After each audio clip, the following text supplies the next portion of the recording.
Crushed Out tonight at the Mississippi Studios. You guys just released an album. Came out a few months ago. Congratulations on that. We released it on Election Day. Want to Give is the record, It's right? been that kind of year. Yeah. Yeah, that's the name of the record. Now you put this out on your own label. Was that, and that was as per the advice, I believe, of your father? Oh, well, that's become the music biz story. My dad. No, but we just do it because Moselle can do all the graphics and we can pretty much act as a label, you know. But my dad was in a band signed to Motown in the 70s.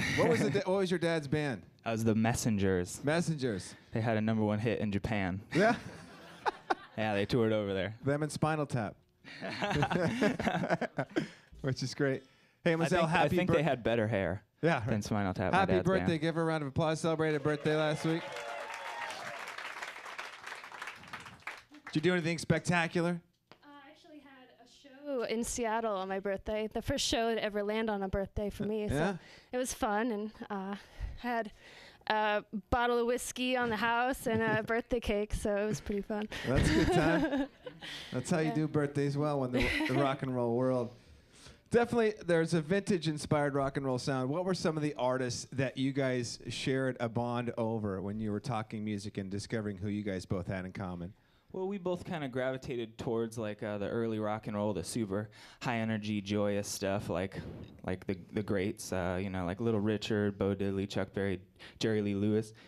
And yeah, when we were first jamming together, we were listening to a lot of Link Wray and you know, surf guitar, and I come from like a country blues background, I guess you could say, playing a lot of slide guitar, so that found its way in there. And yeah, we were just listening to a lot of Bo Diddley. That was a big inspiration for our band.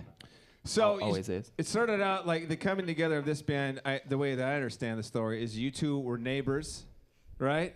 And then you were going to go to a show, and it was his show. Is that correct? Yeah. So we were neighbors in the same apartment building, and I'd see this blonde guy coming in and out of the building with Trader Joe bags because he worked at Trader Joe's at the time. And I saw an ad for a local show, and I saw the picture of him, like, oh my God, that's the guy in my building.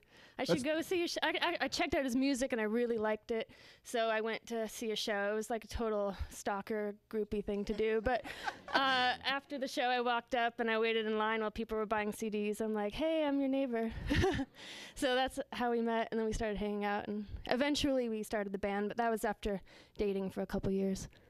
I'm your neighbor, and I'll stalk you, and you'll be mine. I wasn't worried about her stalking me. I was like, the hot girl downstairs came to my show. Damn. Finally, yes.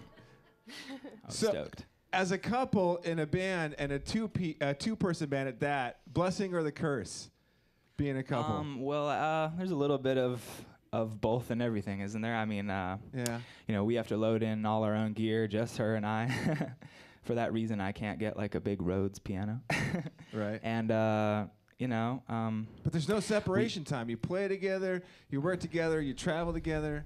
Fortunately for us, that's not the problem at all. It's more, you know, only two people to do all these ideas we have. And I think because we live such an intense life on the road, we've been out for like 5 months living in a van. I don't think I could do that with just a friend or a coworker. It'd be horrible. But if it's someone you love, then it's all tolerable. So there's a vintage. You play vintage drums exclusively, correct? Well, not exclusively. I have a new snare. But we always kind of like the look and sound of other eras. And this is a late 70s kit, but then Frank's playing a 50s guitar and a 60s amp. So we're a mix of many. We try to have every decade covered in our gear. I mention it because there's a vintage drum shop, and they sell exclusively vintage drums here in Portland. So something to think about when you're doing some belated birthday shopping, Frank. All right. So you guys play a few more, and I'll shut up? Sure. All right. Sounds good. Crushed Out. Make some noise for him.